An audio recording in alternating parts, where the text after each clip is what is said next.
si Manny Garcia. Oo nga eh. Nagkilala na kaya? Babalikan mo pare ang kapot.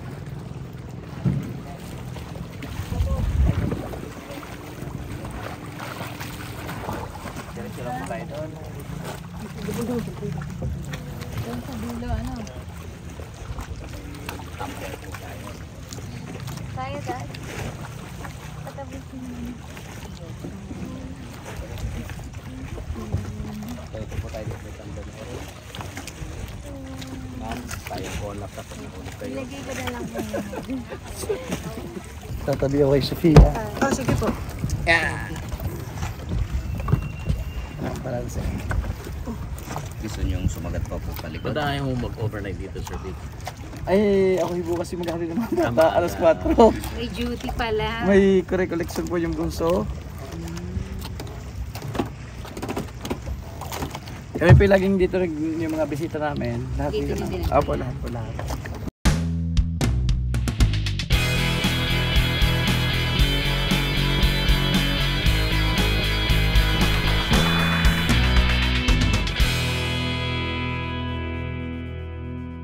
Available na po ang agribusiness merch sa Shopee. Ang link nasa description box.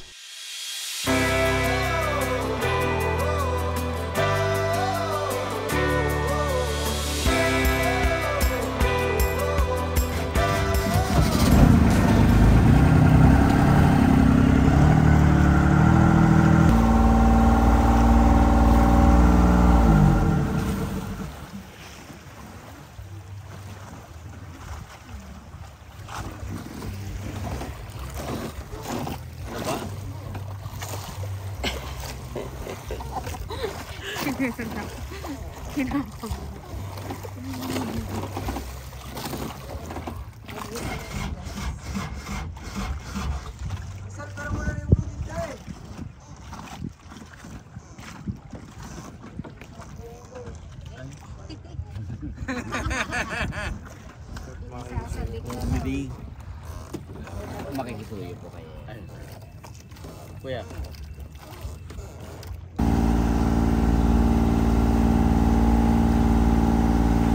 Related din sa farming yung pangalang binukbuk. Nga, nga. Ayan, baba po kayo, kami pong bahala sa mga gamit. Taruin hawakan mo yun. Dito po. Ayun. Ayun. Kibali medyo kaya. Hindi lang tuloy po kayo doon, sabay po kayo. Hindi kami na nilo.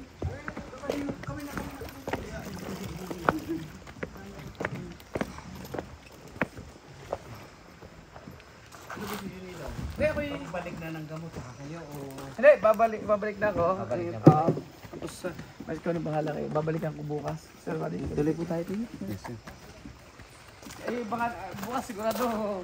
Sir, bago na mag-i-enjoy ng hospital. Maganda yung kwento niya. Oo.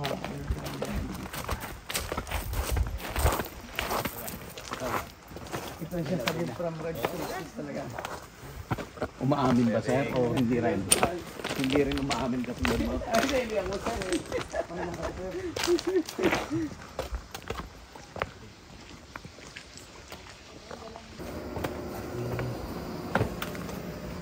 Within 15 minutes po, ready ang hapunan.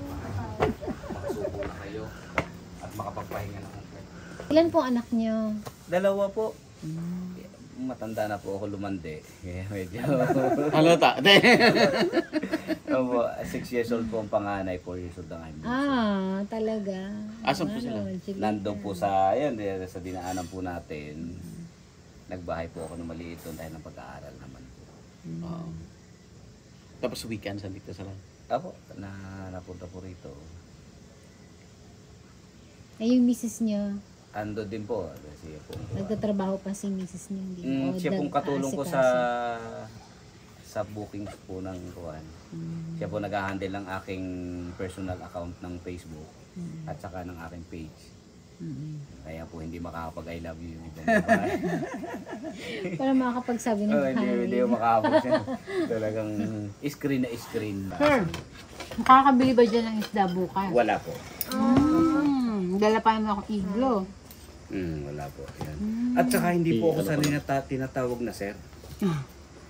Manny na lang po. Kuya Manny. Kuya, yan. Hindi ko alam kung bakit ako'y kuya ng lahat. Dali ako. Pero mas matanda ka pa kay Sir Manny. Ako po'y kuya na ng lahat. Maging matanda rito, maging bata kuya po. Hindi uso ang igil dahil hindi naman po ako agila. Pero kuya po. Presidente ka. Oo. Anong position sa Eagle? Ay, hindi po ako igil. Hindi po ako igil. Eh, yun nga. Hindi pa uso ang igil, ay ako po'y kuya na ng lahat. Butit may nahuli pong ganito. Ay, yan po ay inaabangan doon sa kabilang ibayo. Oh, Kasi dito po kaya wala kukuha ng isda, nagtitinda, napapagkamalan na dito hinuhuli sa loob ng Marine Sanctuary. Bawal po. Yan. Abot mo na lang. Kuya bawal. Apo, Thank you, ma'am. kain po kayo at tamang kwento po ako. Para Yan sir, may empanada. Sige po. May Nakita ko nga po may mga... Sir Vic, ang daming pagkain din kanina. Hindi naman po maubos. Pinabaon niya pa. Noong pandemic, ang daming kliyente rito. wala po. Ghost town kami, sir. Talaga? Yes po. Nando na talagang puro aral ako dahil nasanay tayo sa kumikita. Tapos biglang nawala ng kita, tapos bababa ka rito, walang katao-tao kundi ikaw lang at mga empleyado mo. Ilan ang tao mo dito, sir? 4 po siyang regular na naka-stay. Pero pag weekend po, may mga nagpa-part-time po ng mga taga-barangay. Mas may hanap po. Kasi maraming, anong araw-araw yung datingan ng mga tao? Sabado po na umaga, tapos alisan mga linggo. Pero itong mukhang long weekend po ata, bet parang may nagpapabook ng 9. Long weekend po ngayon. Dahil sa Chinese New Year. Dati na palang nakakanood si Sir. Yung sabi ko kanina pinapanood ko lang yan dati.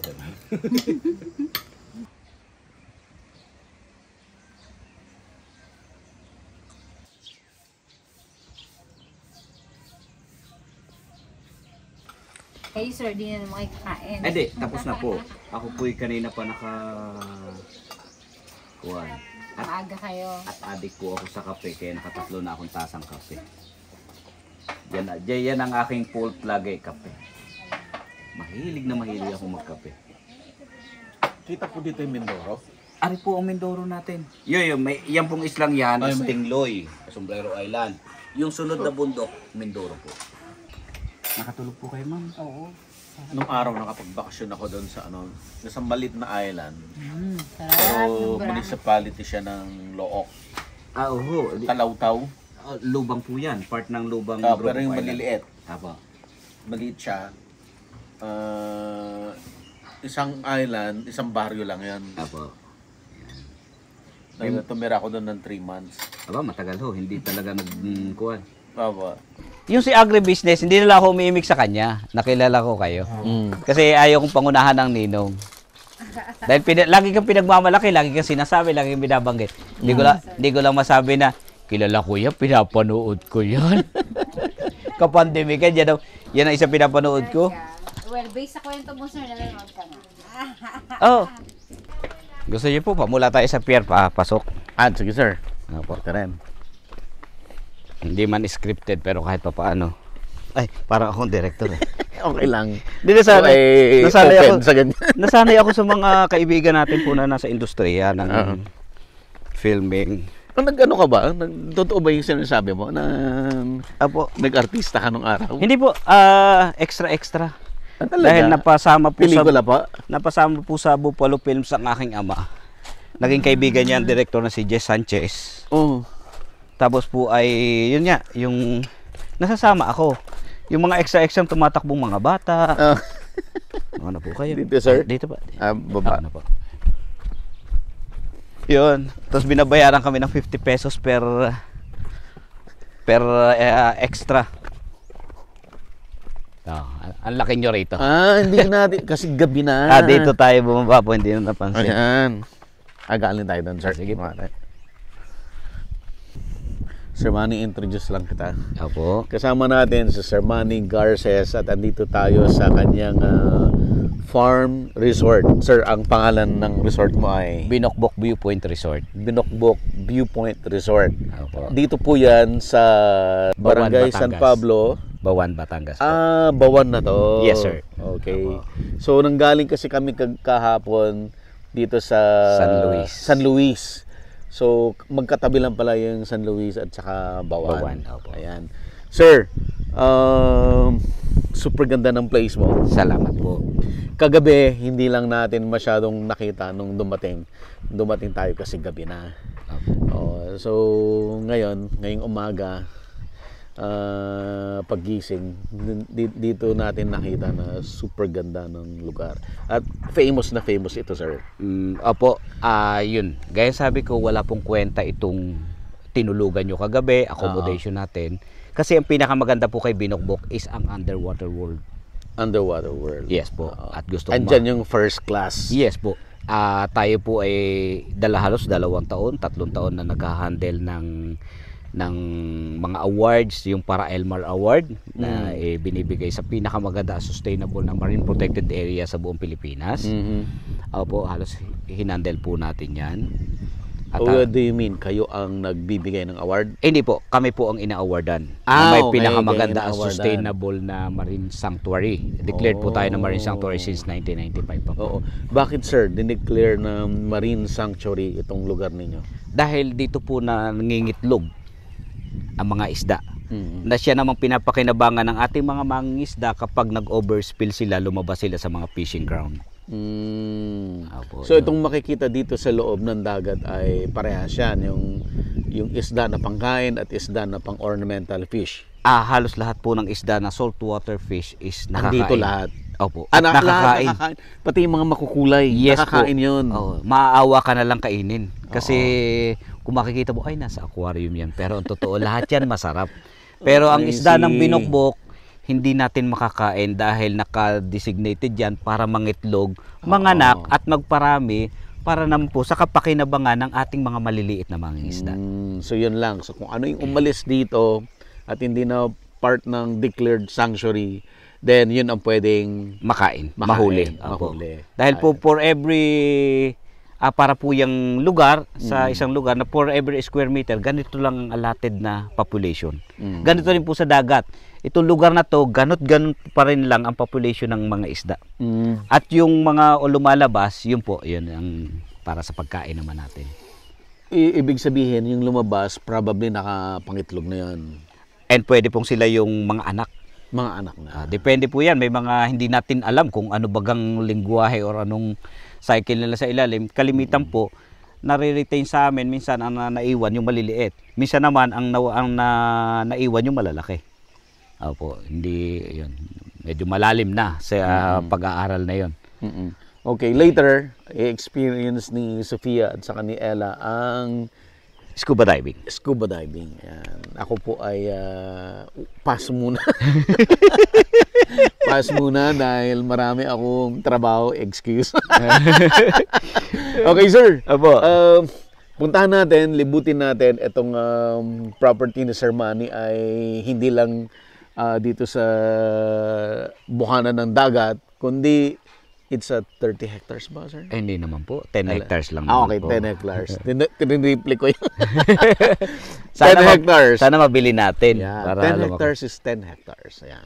Yan. At sabi mo nga, during the pandemic, sir, doon mo na-discover ang agribusiness. Yes po, yun. Halos nasunod na natin, nag-pre-range chicken ako at that time.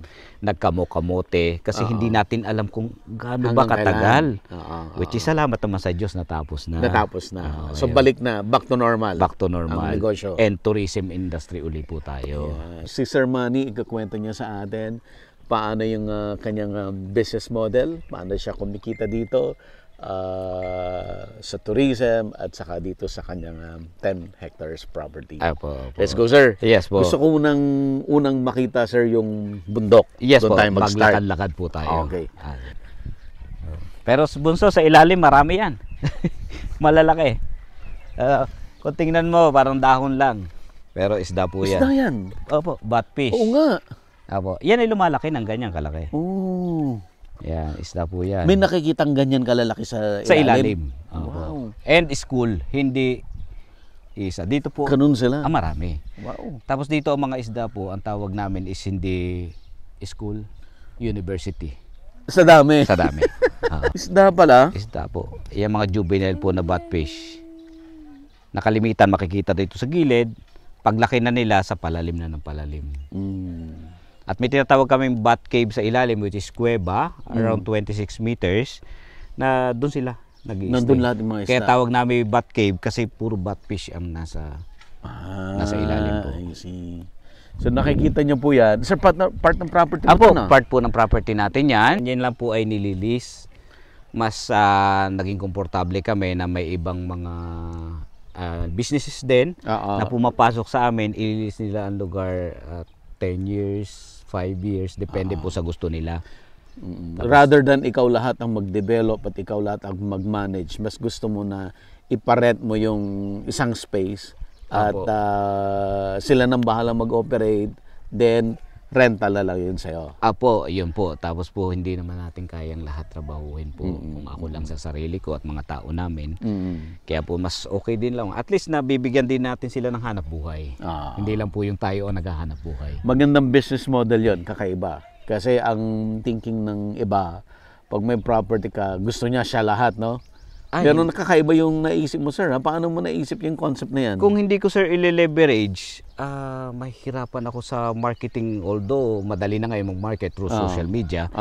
Pero kahit po papaano, at least nadidevelop yung lugar na hindi ka gumagastos.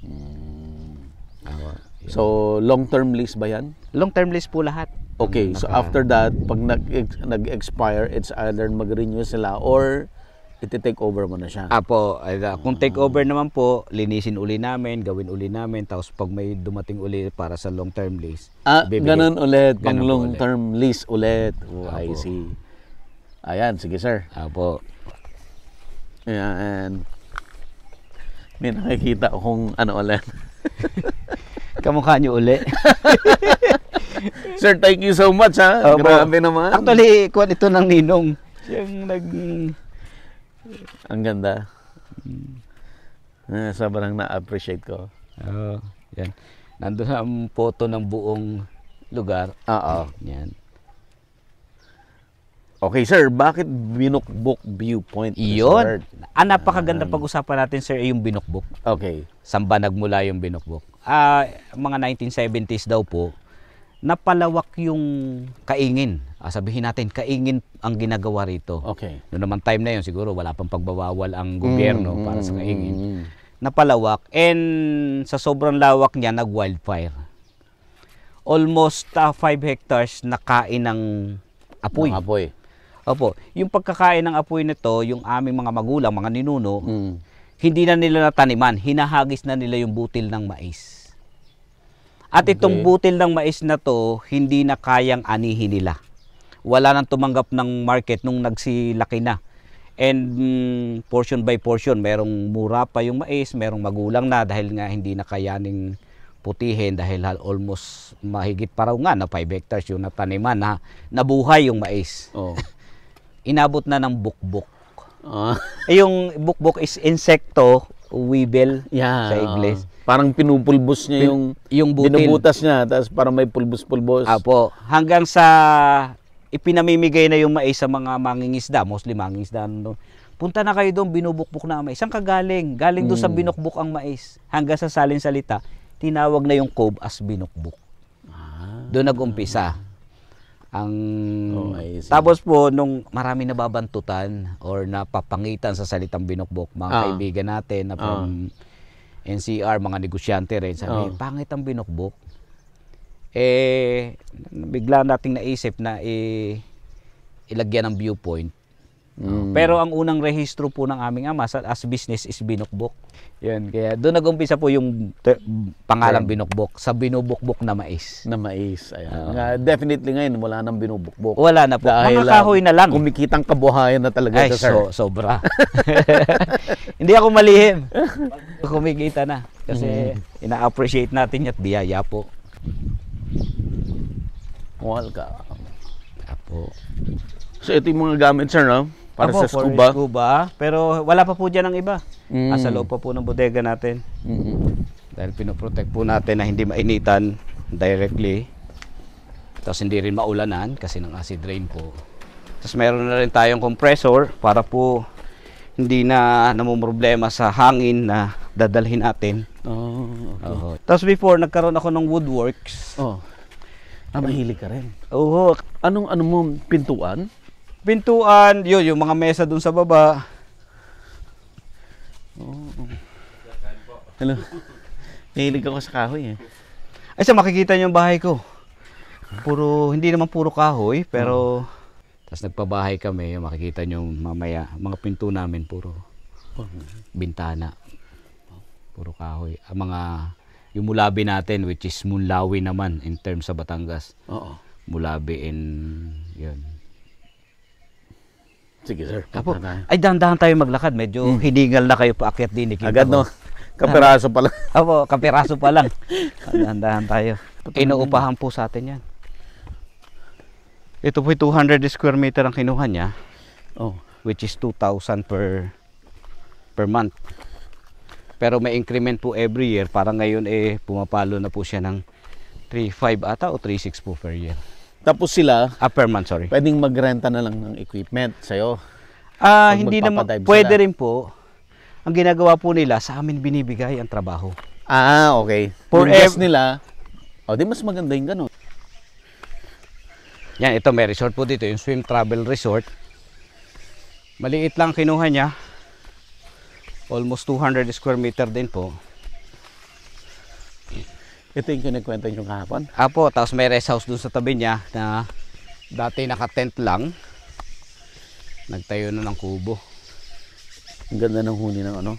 Oo, pangkaraniwan na sa atin yung ibon, sir.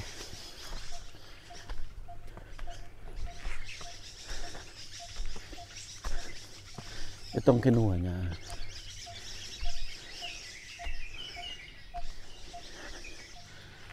Ito ginawa nila, simple. Kasi nakalagay sa kontrata, lahat ng movable dadalahin. Lahat ng immovable maiwan. Nilagay nilang kwarto yung plastic.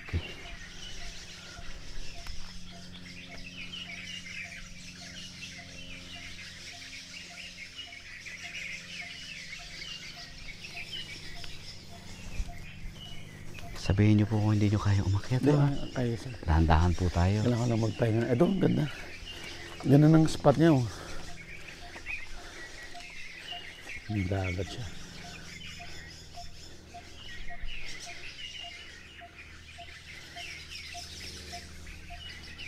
Ito yung mga area. Kung sakaling gusto nyo pumesto someday, yan, mga area po. Open pa yan, Open po.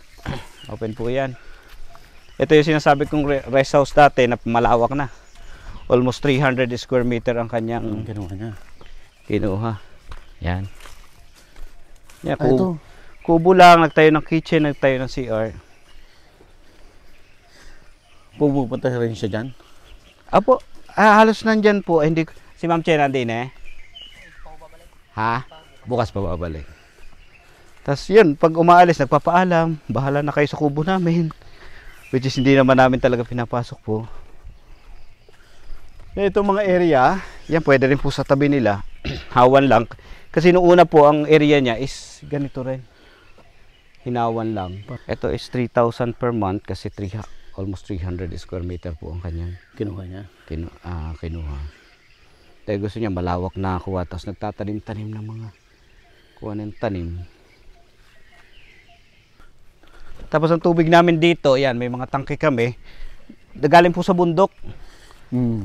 Natural spring. Halos yung mga ipapaligo nyo doon, galing sa bukal. Oo.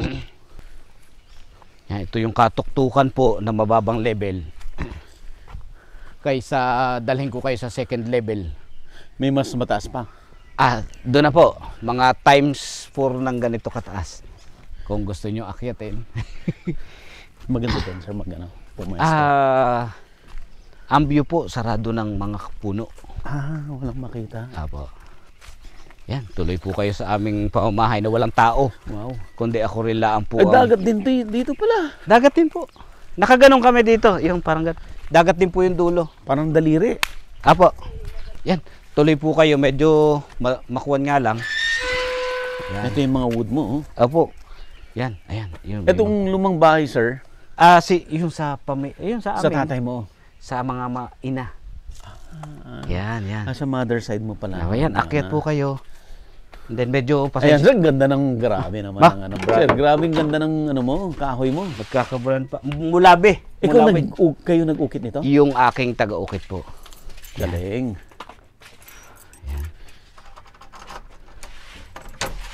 And then, walang tao. Halos kami lang. Tuloy po kayo.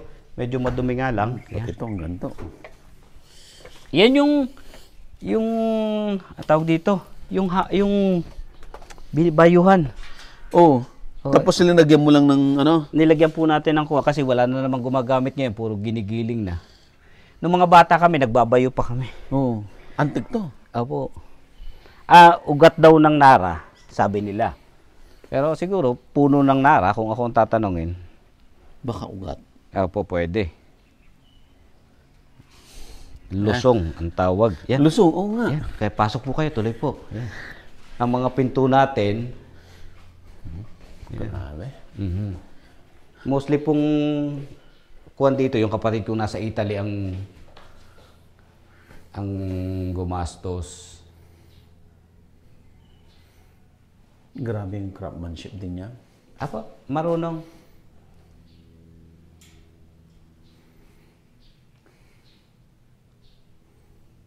Wala kang for sale na ganito.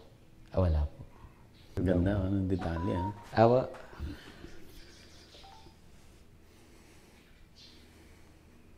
Taga saan yan? Mindoro? Mindoro po. Talagang skills nila. Apa, isa naman po yun. Isa yun na magaling. Napakagaling ng batang yan. Kahit bintana niya, yan. Halos pare-parehas ang... Sa'yo ito, ha? Yan lang yan. May Na mga may bukbok. bukbok. Yan, kaya binukbok tayo. Dahil ng bukbok na mga... Ito, langka naman ang kahoy. Hardwood din pala ang langka, sir. Ay, the best po ang langka. At ang langka, kahit maiwan na, di patay na ang langka, kahit abutin niya ng 10 years, dekada, hindi nakukuha lang yung outer coating niya, pero yung loob po, intact. hindi intact siya. Yung tinatawag na tigas ng langka. Tapos kasabihan pa dito, unahan sa langka kasi mabango daw.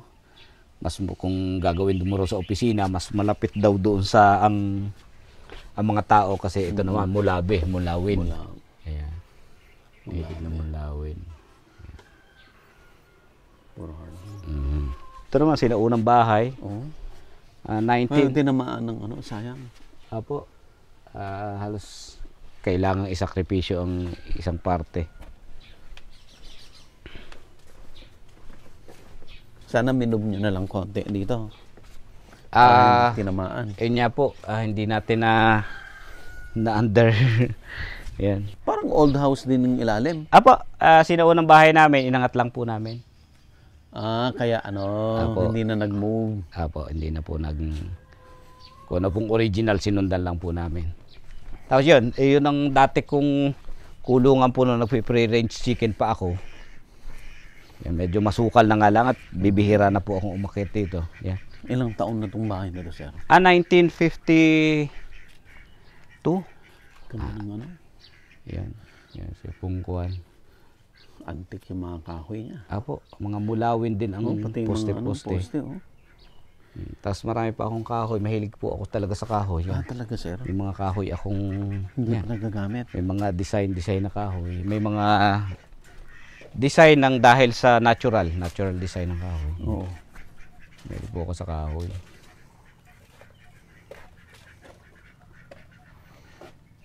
Yan, medyo... Mga table po for reason. resin. Oo. Nagpaplano akong mag-aral ng resin. Yung parang gawin mong square pero Ay, nandun sa loob yung siya. mga river table ang tawag nila. Yan. Oo. Hawan yung pag ano. Mga cabinet ng araw, oh. Apo. Mga sinaunang cabinet nung una. Nagtagal yung kawain niya, sir. Nagtagal. Anong una po ay binababad namin sa dagat. Ang nagiging problema naman, sir, is ang pako. Kakalawangin. Yung pako. Apo. Ayan, pako. Kakalawangin naman po. Medyo magubat. Halos diyan ko kinukulong dati free-range chicken. Umabot ng 300 manok. Ito. Meron ako ito. dati.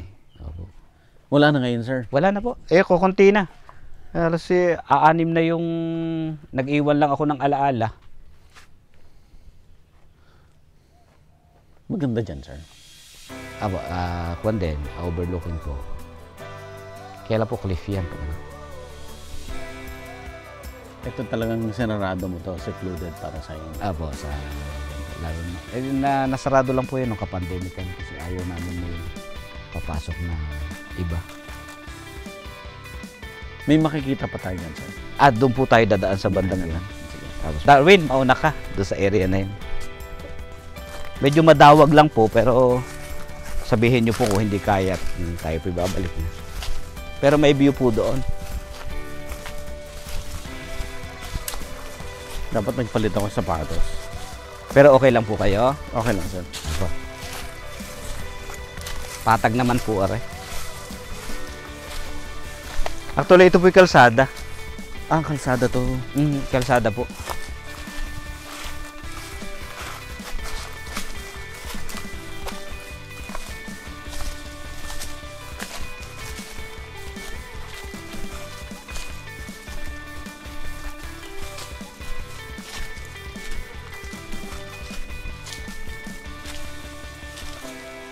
Ganda rito.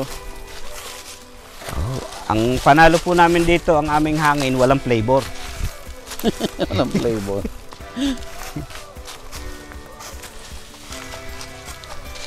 Kasi pag nasa city ka, may flavor hangin natin doon. Walang for list na area na to, sir. Open din po. Open din. Apo. Lahat po yan open sa... Yan, medyo madawag lang, masukal. Saan tayo pwede dumaan dawin.